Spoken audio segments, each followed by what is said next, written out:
I would recommend practice on a simulator drone before flying a real drone, because unlike this one, this have a obstacle avoidance, but for the mini drones doesn't have.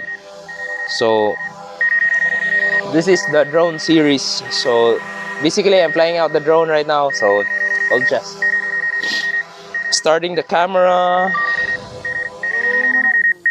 Oops, careful.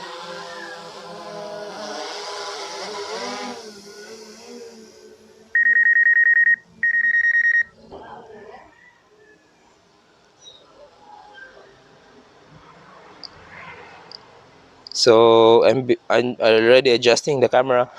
So that's how I fly a drone.